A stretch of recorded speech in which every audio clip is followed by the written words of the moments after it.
It was a few years ago now, but I think one of my greatest experiences of hospitality and welcome occurred when Jean and I were in South Africa at Cape Town.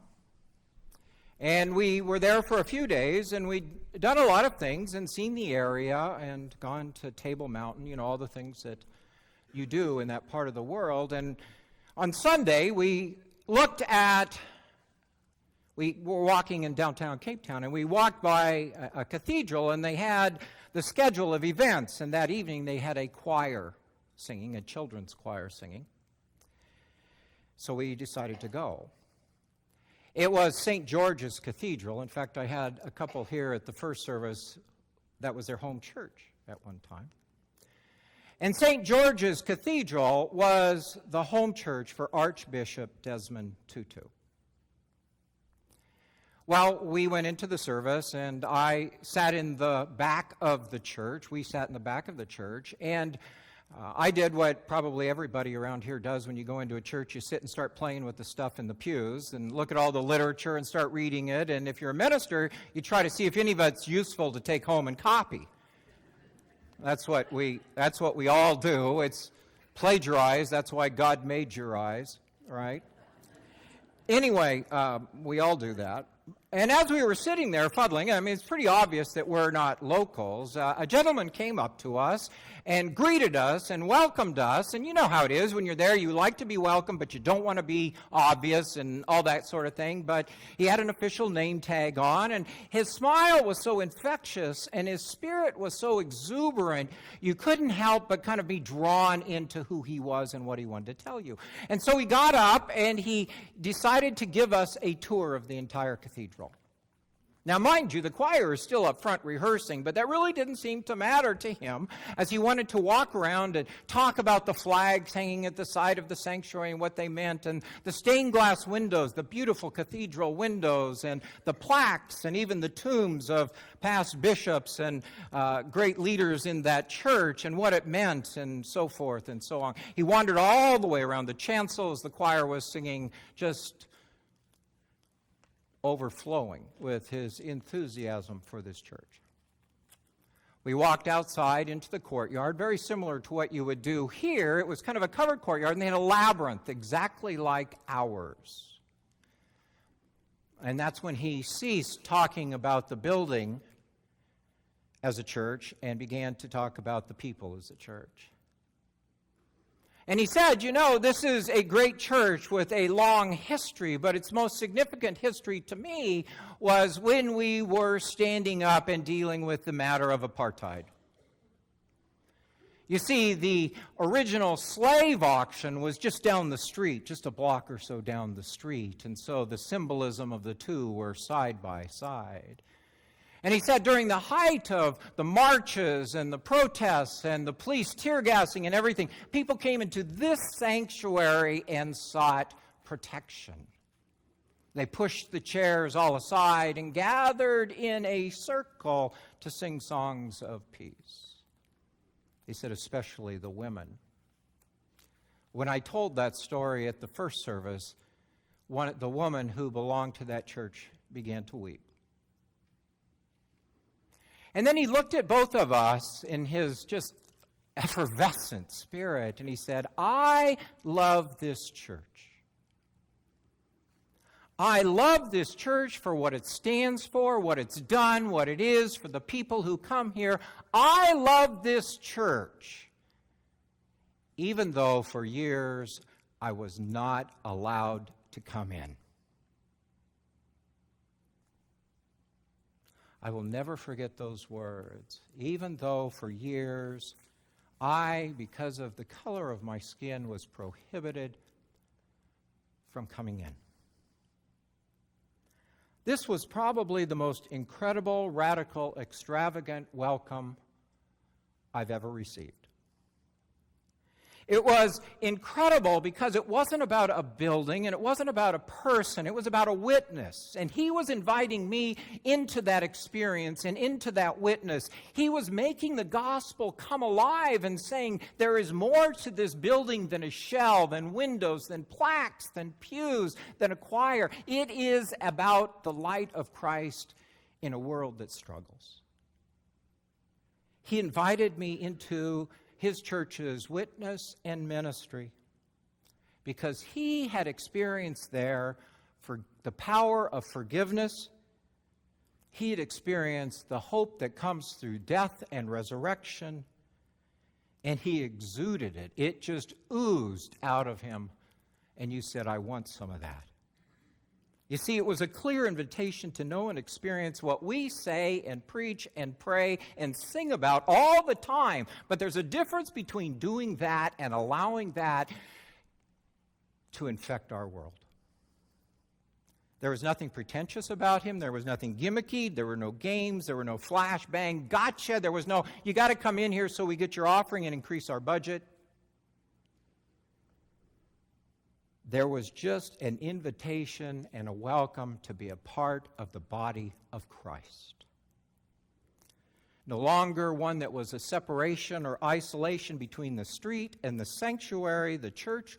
His church was a witness of welcome. And at the same time, it was a symbol of challenge. Challenge to every church around the world to be the witness of welcome in the same way. You see, we can't expect the world to be different, and I hear people griping all the time about society and about the world these days, and I understand that. I can hardly turn on the TV. But we cannot expect the world to be different if we aren't. We have no right to point fingers or to criticize if we aren't different. And let's be honest, all of us struggle with this. Just, we got to just put it on the table and say, people who are different than us make us uncomfortable. They just do, right? And until we move ahead and we get to know them and all of a sudden what we see goes away to who they are. We struggle with this. We talk a lot about God's love for all, and I genuinely think we mean it, but it is so hard to live out. It's easy to get sucked into the them and us and the hostility of our day. In Latin, the word religion it comes from the same root as the word bridge. Isn't that interesting? That religion should be a bridge between people, a bridge between the community we say we're building here and the community that we're called to build out there. I think we're at a tipping point. I think we are at a tipping point where our future together will be determined, and not so much by economic policies as moral values. Not so much by world events as by a personal conversion to higher standards and the best ideals and calling of our faith. You see, right now, I don't think the world is our worst enemy. I think we are our own worst enemy. And until we figure out ways in which we can become the bridge between one another, the bridge between hope and despair, the bridge between love and anger, the bridge between what the church is called to be and what the world could be, then we cannot expect things to be different. Most of the time when we read the story of the 10 lepers, the first thing people focus on is thanksgiving and gratitude and ingratitude. One's grateful and 9 are not. That's just where we go in our Western minds. And of course, when we read it, we see ourselves as the grateful one. I think that's natural too. But I want you to remember back a few weeks when we looked at the parable. Do you remember the parable of the 100 sheep? The 99 sheep were there, and Jesus goes after the one. And everybody says, why does he go after the one? Just stay with the 99, right? Guess what? The one comes back. This story says that the effort was all worth it The 9, but the 1 comes back. Which says to me that all were healed, at least outwardly, all looked pretty good, but only 1 had that spiritual healing that made a difference. You see, lepers in Jesus' day were isolated, as I said. They lived in colonies. They lived outside the city in caves. They were to cover themselves, yell leper whenever they approached someone else.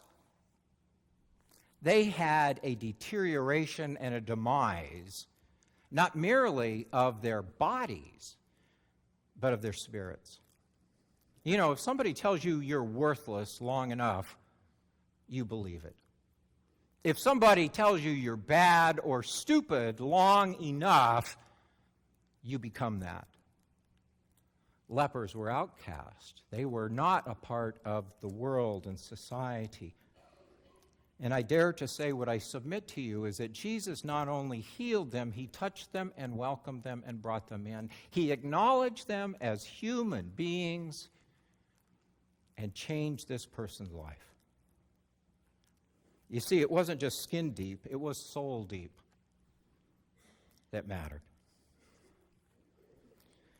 As a church, we are to welcome all who enter into our sanctuary doors, not in order to grow membership or increase financial resources, but to be a place of healing and hope. I believe everybody who comes through those doors is seeking something. Everybody's carrying something. And they bring it here. And we are to give them that recognition, that acknowledgement, that empathy, that sympathy, that word of encouragement and hope that helps them to leave here different, because in this place they were welcomed. This place was home. You never know how much one word can make a difference in someone's life. One word. You know, when we were kids, somebody used to tell us, if they picked on you, you looked at them and you said, "Sticks and stones can break my bones, but..." It's a lie. It's one of the big lies we teach kids. Words hurt. Words are vicious. Words can kill. But words can also encourage and strengthen and nurture and give hope. Anybody who's here as a parent and their child went through a moment of rebellion and the first time looked at you and said, "Oh, I hate you," you know that it hurts. Even if you know that deep down, well, at least you tell yourself deep down they don't mean it, right? But it hurts. And they kind of know it hurts. That's why they do that. But that's not how the world is meant to be. That's not how we're called to be. We're called to be not among the 9 who looked okay on the outside and we went back into the world and smiled a lot. We're called to be the 1 who learned to live more deeply, expressing grace and love beyond what others thought was okay or sufficient. And I have to tell you, if there is a blessing that comes with my own personal disability, it is a greater empathy and sympathy for all those people who struggle as well.